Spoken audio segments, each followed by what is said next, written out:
Hello everyone, this is Gitali. Welcome back to my channel Gitali's DIY World. Basically, more a channel to my DIY makeover logote beauty tutorial khini agbahau. Aru ji hokole more a channel to subscribe korise tekhethokolok dhonnobad. Thank you very much. Aru ji hokole more channel to etialeke subscribe kora nai, please ever subscribe kori dibo. Aru jodi video to bhal lage like, comment aru share eta kori dibo.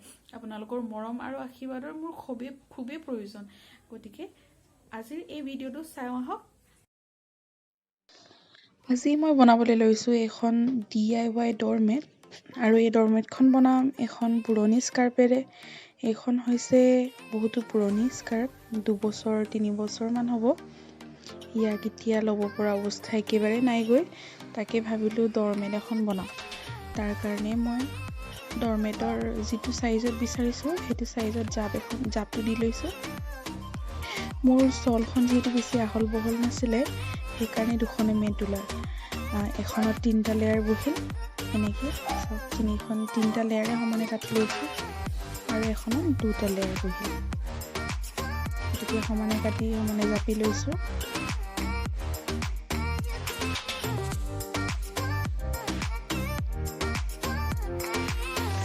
লগতে চলখনত যিহেতু tassel আছিলে সেই টেচেলখিনি কাটি দিছো।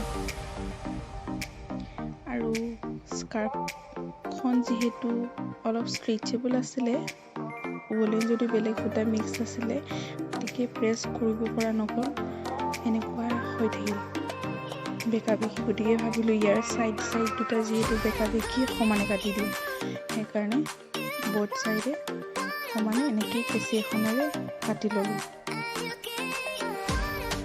কাটোতে খুব সাৱধানে কাটিব যাতে বেকা বেকি নহয়, নহ'লে দেখিবলৈ বেয়া লাগিব।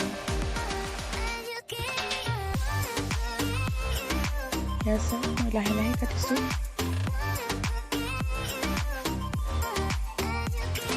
এটা চাইড কাটি হোৱাৰ পিছত ইটো চাইডটো এনেকৈ কাটিলো সমানে। এটা চাইডটো সমানকৈ কটা হৈ গৈছে মোৰ। আৰু ইটো চাইডটো কাটি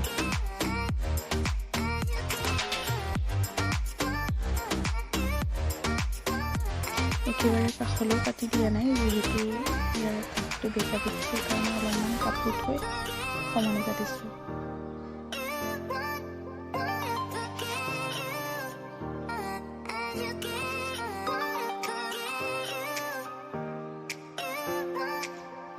ডৰমেটখন ৰেডি হৈ গ'ল।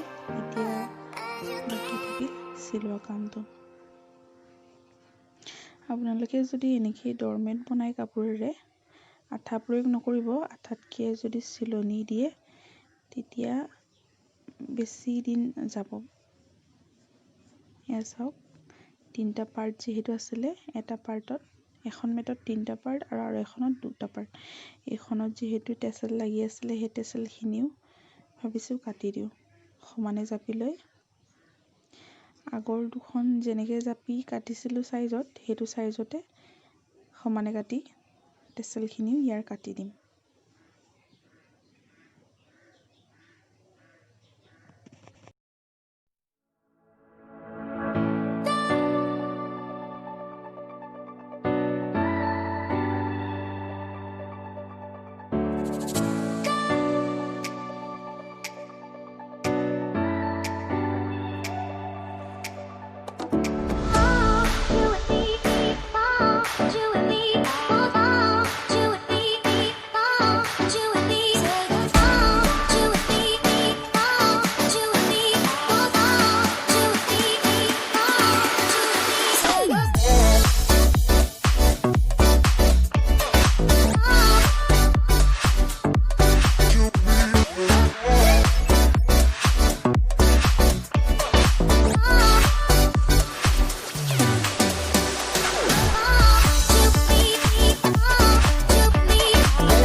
টেচেলখিনি কটা হৈ গৈছে। তাৰপিছত মই কাপোৰ মেটখনৰ চাৰিওকাষটো এনেকৈ মেচিনেৰে চিলালোঁ। চব জাপি লৈছোঁ ধুনীয়াকৈ যাতে সমান হয় চিলনিটো, তেতিয়া চিলনিটো সমানে বহিব।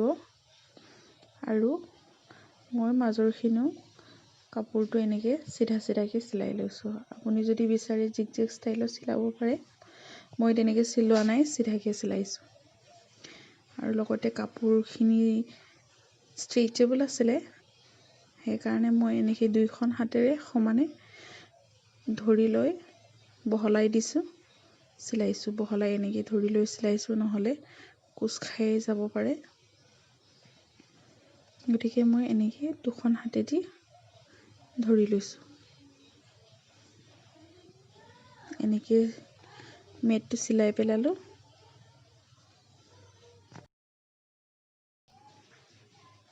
ইতিমধ্যে মোৰ চিলোৱা হৈ গৈছে, চাওক। লগতে মই ডৰমেটখনত পাইপিং লগাইছোঁ। যিহেতু গ্ৰে বা ব্লেক কালাৰ কাপোৰ নাছিলে, মই নেভি ব্লু কালাৰ পাইপিংটো লগালোঁ। আৰু আপোনালোকে যদি এনেকৈ ডৰমেট চিলাই নিশ্চয় পাইপিং লগাব, নহ'লে মেটখন সোনকালে বেয়া হৈ যাব পাৰে।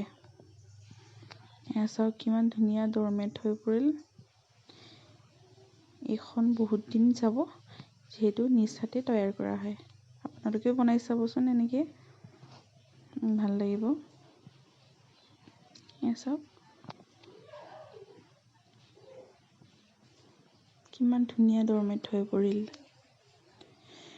মোৰ লগতে মোৰ পুৰণি কাপোৰেৰে কিটচেনত ব্যৱহাৰ কৰিবৰ কাৰণে এইকেইটা বনালোঁ। লেচ লগাইছোঁ যাতে ব্যৱহাৰ কৰাৰ পাছত ওলমাই থ'ব পাৰোঁ। এনেকৈ চাওক।